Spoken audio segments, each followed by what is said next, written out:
선생님이 여러분들 시험 끝나고 이제 시험지를 하나씩 이렇게 세세하게 봐요.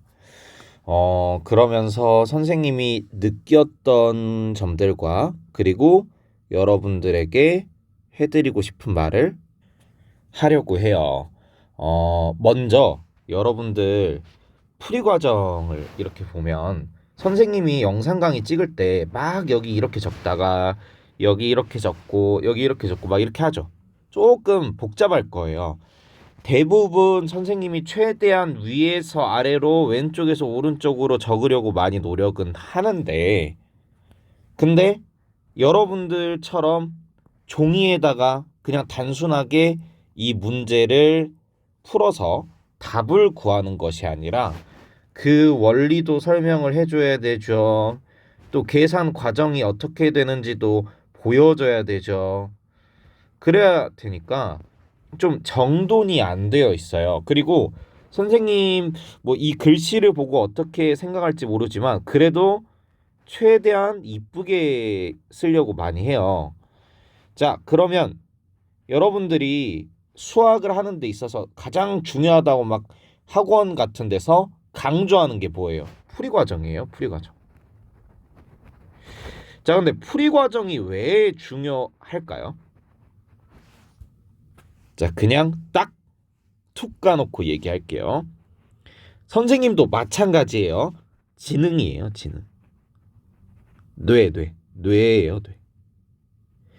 자, 우리가 소위 말해서 천재들 같은 거 본 적 있어요?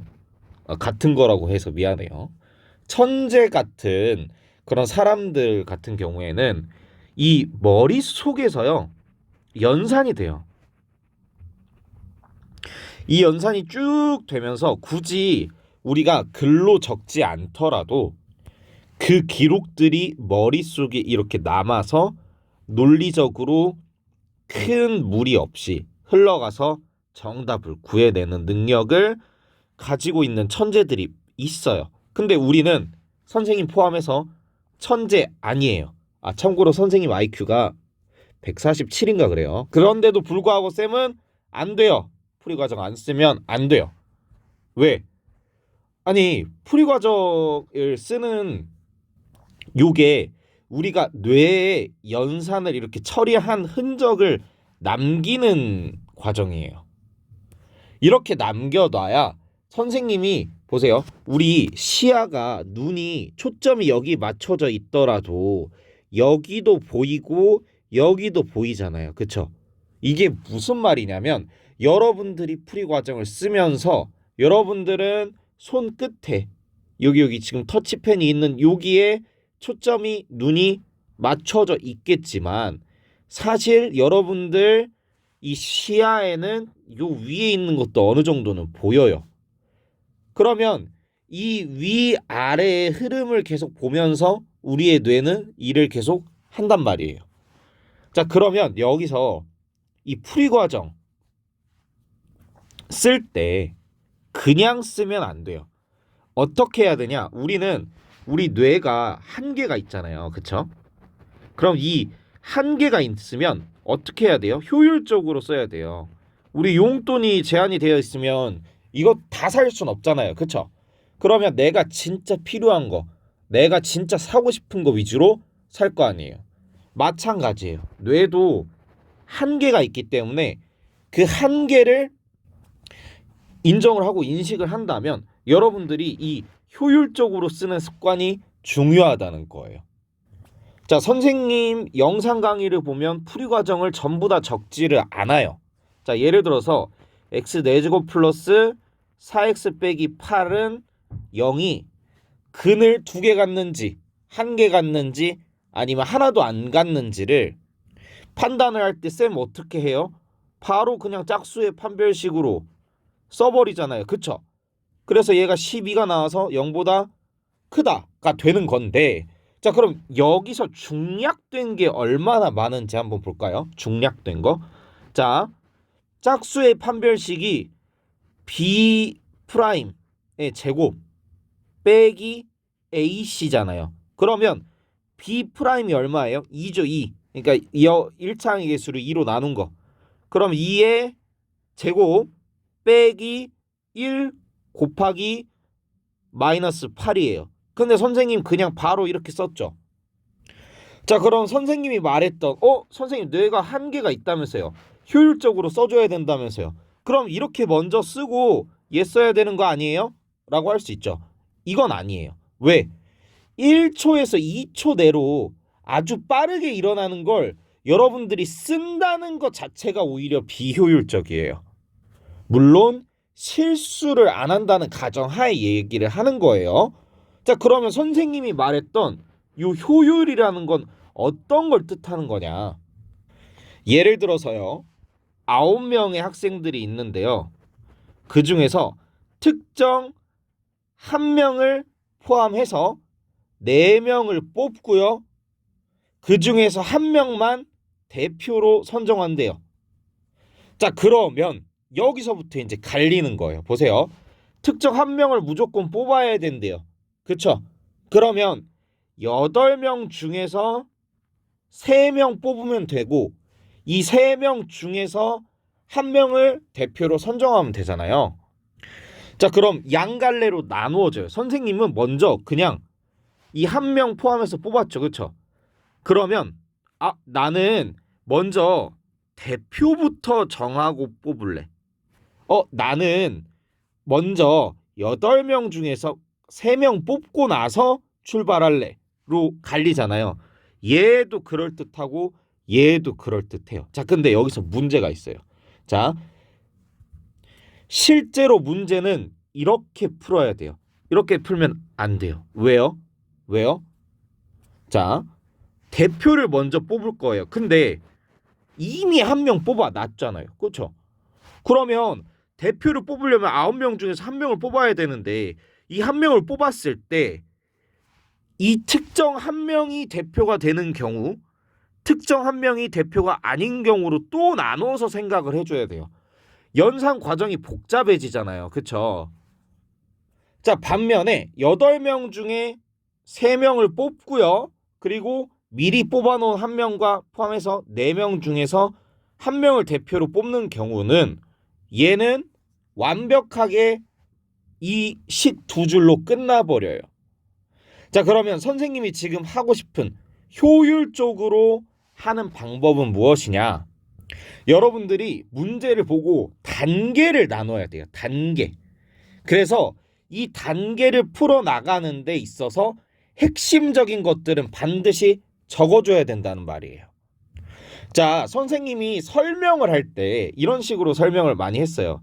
자, 8개의 의자가 있고 3명이 있는데 이 3명이 모두 다 이웃하지 않는 경우. 자, 그럼 선생님이 그냥 3팩하고 의자 끼워놓고 나머지 의자 나누는 거 5개. 3개 나누는 거 뭐 3, 0, 0, 2, 1, 1, 1, 1 이렇게 설명해요. 선생님이 설명할 때. 아니죠. 어떻게 설명해요? 3명을 먼저 나열해 준다 라고 설명하면서 네모를 그리잖아요. 이 그리는 거 있죠. 이 그리는 행동. 이거 자체가 뇌가 불필요하게 상상해야 되는 걸 낮춰주는 거예요. 그러니까 일을 안 하는 거야. 손이 대신 일 해준 거야. 3자리 그렸어? 자리 3개, 남은 인원 3명? 그럼 3팩토리얼이구나가 되는 거고, 그 다음에 의자 끼워 놓을 때도 여기 하나씩 넣어요.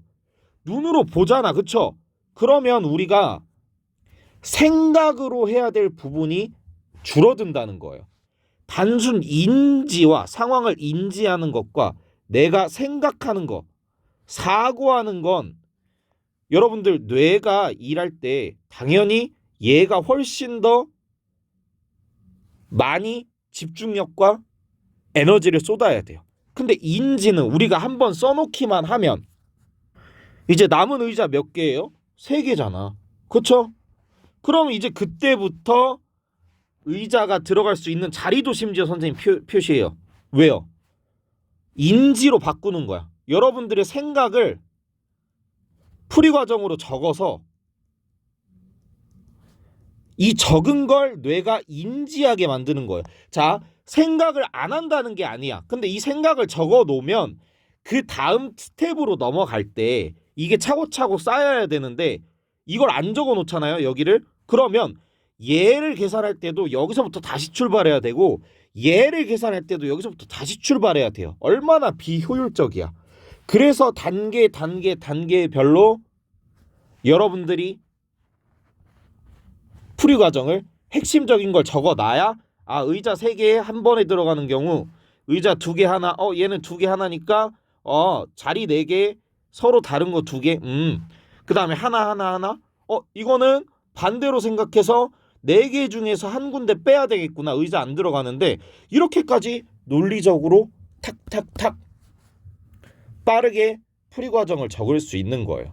그러니까 시간을 들여서 여러분들이 이렇게 핵심적인 풀이를 적어준다면 여러분들의 뇌는 훨씬 빠르게 계산할 수 있어요.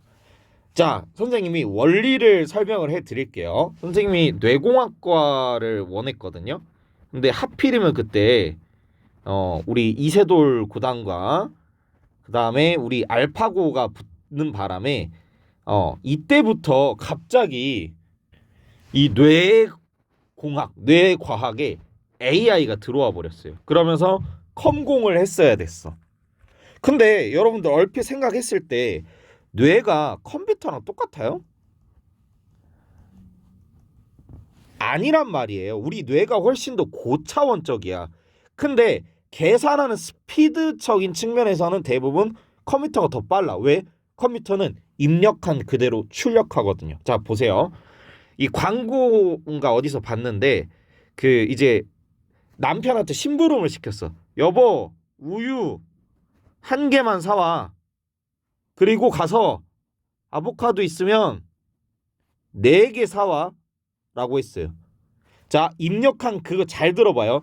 여보, 우유 1개 사와. 그리고 아보카도 있으면 4개 사와. 자, 이 4개의 주체가 뭐야? 우유 4개 사오란, 아보카도가 있으면 우유를 4개 사오라는 거예요? 아니면 아보카도 4개를 사오라는 거예요? 아보카도 있으면. 당연히 이 의미였겠죠. 근데 여러분들이 풀이 과정을 안 적는다면 혹은 입력한 그대로 출력을 해버린다면 이거 논리적으로는 우유 4개 사오라는 게 맞아요. 이 입력값 그대로 하면 보세요. 우유 1개 사오고 아보카도 있으면 4개 사와라고 했잖아요. 우유 1개 사온다. 사오는 게 뭐예요? 물체가 우유잖아. 그리고 4개 사오라고 하는 건 당연히 컴퓨터 입장에서 이미 입력된 사오는 건 우유기 때문에 얘가 우유 4개를 사오는 게 맞아요. 컴퓨터 입장에서는. 이렇게 인식을 해버린다고요. 그렇기 때문에 우리 뇌 같은 경우에도 마찬가지예요. 고차원적인 활동을 하지만 여러분들 생명 배우면 뭐 배워요? 뉴런 배우죠. 이 뉴런 하나하나가 고차원적이진 않아. 근데 얘네들이 신호를 받으면서 여러 개가 동시에 처리가 된다 뿐이지 우리의 뇌가 동시에 처리된다 뿐이지 그 뇌 속에서도 당연히 순서가 있어요. 근데 이게 워낙 빠르다 보니까 한 번에 처리된다고 우리가 생각을 해버리는 거죠. 그러면 우리가 이런 뇌의 특징을 알아야 이 뇌가 연산을 할 때 쓸데없이 시간 오래 걸리는 것들을 대신 누가 우리의 손이 우리의 펜이 대신 해준다면 훨씬 더 문제를 쉽게 풀 수 있을 거 아니에요. 자, 그리고 여기에 이제 이어져서 여러분들 어머님들이 뭐라 그래요? 아버님들이 뭐라 그래? 선생님이 뭐라 그래? 글씨 좀 이쁘게 써라 그러잖아요. 왜 이쁘게 쓰라 그럴까요? 왜? 아니 나만 알아보면 되는데. 그렇죠? 여러분들은 여러분들이 써서 알아볼 수 있어요. 근데 9분의 11에 a 곱한 거랑 9분의 11에 a 곱한 거랑 이거 이렇게 9 이렇게 써봐요. 얘는 너무 양심 없게 썼나? 조금만 9답게 써봅시다. 이렇게 썼다고 쳐봐요. 자, 이 길이랑 이것과 여러분들이 뇌가 인지하는데 스피드 차이가 있을까요? 없을까요? 있어. 선생님이 지금 방금 막 썼으니까 당연히 구분 가능하죠. 근데 글씨를 혼동되게 쓴다면 여러분들이 뇌는 쓸데없이 일을 한 번 더 해요. 여러분들이야 보세요. 분명히 여러분들 말에도 뇌가 일한다는 게 있어요. 쌤, 저 방금 써서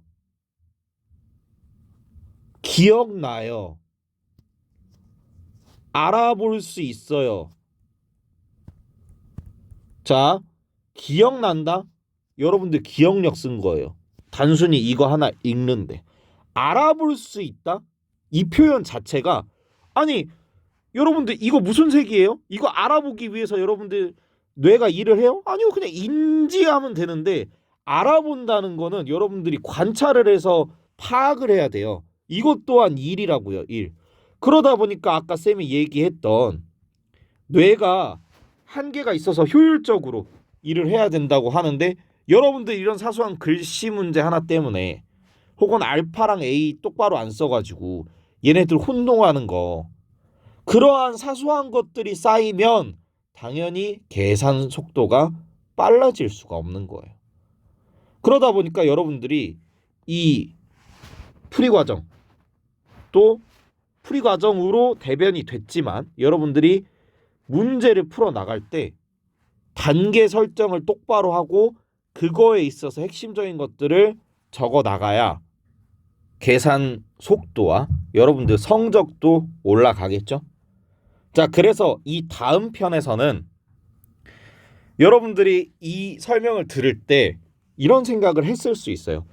근데 여기서 이 단계를 넘어갈 때 왜 그렇게 되는지는 중요하지 않나요? 라는 생각을 했을 수도 있어요. 그래서 선생님이 다음 강의에서 왜에 대해서 이야기를 할 거예요.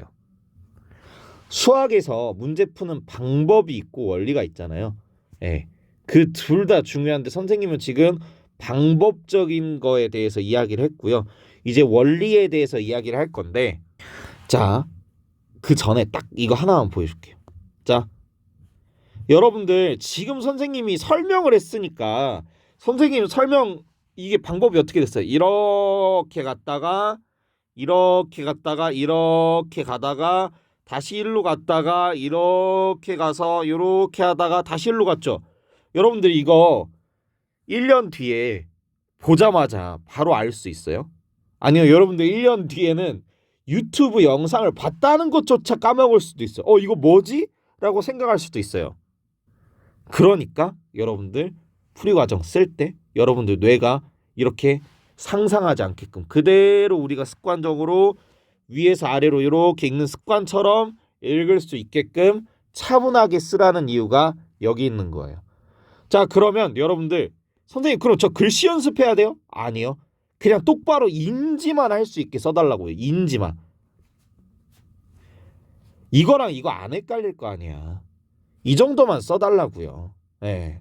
굳이 이쁘게 손글씨 학원 다니지 말고 여러분들이 인지를 하게끔만 뇌가 똑바로 얘랑 서로 차이가 있구나 약간 이 정도 인지가 되게끔만 여러분들 풀이과정 적을 때 내가 어디서 실수했는지 다시 재검토할 때 위에서 아래로 볼 수 있게끔만 써달라는 거예요. 그리고 여러분들 이제 단계를 나누는 요 과정 여러분들 뇌에 명령을 입력하는 요 과정도 중요하다는 거 알고 이제 다음 강의 한번 들어보세요.